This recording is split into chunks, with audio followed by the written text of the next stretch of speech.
Yeah, my name is Rolf Ulrich. I'm the IS Infrastructure Manager at the Department of Agriculture and Food, Western Australia.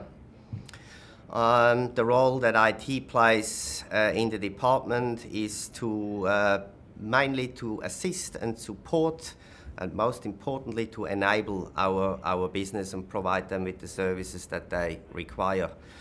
The department has changed its strategy, its purpose slightly over the last few years, and one of the key elements that came out of that is for the department to promote Western Australian produce, agricultural produce, not just in Australia but globally. They want to make WA a major player globally in the supply of agricultural produce. We in IT enable them to do so. We provide them with the services that are needed to play on that level. The main challenges that we faced in terms of managing data at the department going back a few years were we were simply in the dark as to how much data was around. We had no idea as to the structure of the data, the nature of the data. It was distributed across multiple locations in our department, multiple devices, and there was just no way of getting a grasp on what's actually around. Therefore, it was hard to manage it in the first place. Why did it get to this stage? How has it developed that way? Probably political reasons. Back then, IT was distributed. Responsibilities weren't centrally managed. Regional offices, for example, had their own responsibilities with regards to IT, so it was just a natural way how it progressed and ended up in that state. It was, as my superior likes to call it, it was pretty much Jurassic Park about 10 years ago. A large part of our data, looking at what types and sort of data we actually harbor, a large part of it is images, maps, because we have a very large geographical information system group that produce high quality maps of properties around the state. They are typically very large in size, up to 10-15 gig per file, so that takes up a large part of it. We work on a basis of about 50 to 70% per year, per annum, in growth. And using technologies provided by CommVault, such as deduplication, we get this down to an actual footprint of about 30%, which is, in terms of storage, makes a very big difference in the end in your pocket as well. The difference between the infrastructure as we have it now and as it used to be a few years ago and what has changed since, well, to answer the last part of the question, everything, pretty much everything has changed. We embarked on a project refreshing our entire infrastructure that started about 30 months ago, roughly. And we are talking replacing everything from the ground up. The network switches, routers, storage, servers, virtualization, new processes, an entire total refresh of the infrastructure. The improvements we made on the side of availability and recoverability, to pick something, a few years back we had on average about 150, 160 hours per annum of unplanned outages. Now with the refresh of the infrastructure, introduction of new technology such as CommVault in particular, we are looking at about 18 hours per annum, which meets our target of 99.9% availability per year. How does that reflect in terms of dollars? For us, it's hard to put a dollar value against this improvement because we're a department that's non-self-funded, so it's really hard to gauge the impact on a dollar value. But we do know that if we prevent 1,000 of our staff from working for 1 hour, it's roughly going to cost about $40,000. So 40 grand per hour.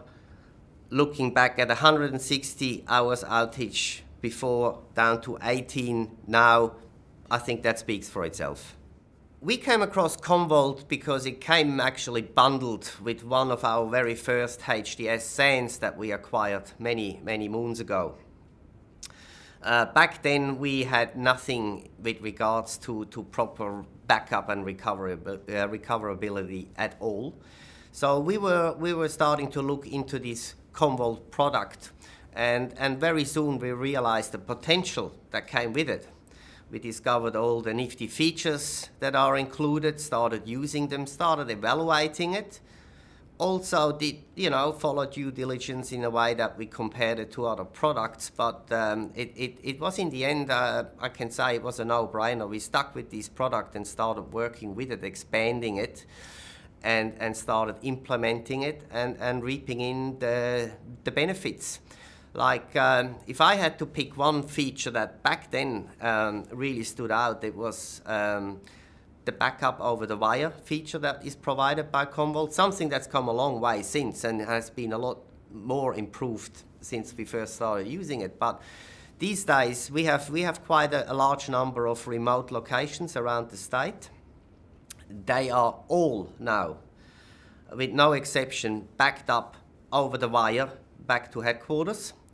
And we don't just make it more reliable from a data point of view. What we've done with that, or what it has enabled us to do, is eliminate the weakest link of any backup process being performed on site, and that's the human element. That's the person that in the end goes and changes a tape. That has always been the weakest link. By utilizing backup over the wire, we eliminated that weak link and have now reliable backups coming back to headquarters. Everything is deduplicated as it's being backed up, another feature out of CommVault, and that has made an enormous difference to our business and also restored a lot more confidence to our regional sites. The key features coming out of the Sympana CommVault suite for us are, amongst others, is the deduplication and the archiving. Everything else you probably get in a similar fashion from other suppliers and vendors as well. But when it comes to deduplication and especially archiving, I think that is where CommVault really excels.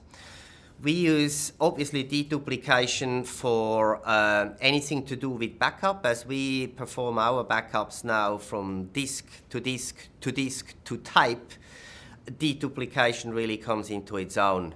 It also helps us to greatly reduce the number of types, backup types that we've been using and store off-site for expensive money. And with regards to the archiving, we use the archiving, have been using it for quite a while for our email Exchange 2010 environment.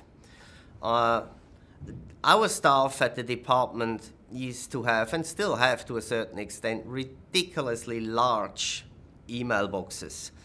And it was just unmanageable.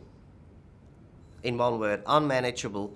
So that's where archiving helped us a lot to get that size to a manageable, into a manageable region. We actually started off archiving, I remember, everything older than 12 months, I think it was, and soon realized this is nowhere near enough. We are now archiving everything that's older than 3 months. That's now even accepted by our users. That was a bit of a challenge in the beginning. But archiving, I think, made for us the biggest visible impact to the business, because we were able to get email back into a manageable area. And email, I might add, is probably the most important application or service to the department. And I believe it's probably something that's the same in many other companies and departments as well. Email is just very, very expensive if it's not available. If they can't get to emails that are 10 years old or 3 months old, it doesn't matter. They have to be made available. With archiving, you can provide that service to them. In regards to requirements for compliance of any sort, of course, we are a government department after all, and compliance is probably more important there than anywhere else. We obviously have to adhere to the compliance requirements that come out of the OIG, the Officer of Auditor General. They run an audit annually, and they have very stringent requirements with regards to all sorts of things, in particular with regards to recoverability and availability and security as well. Another act, obviously, is the Records and Management Act that we have to adhere to. There it's more about retention of data and how we store data, in which way we store it, and how we can make it available again. And there's a third one, which is the Freedom of Information Act, which basically means that we have to make, or may have to make, data available that's quite a few years old, probably longer than you would usually retain data for.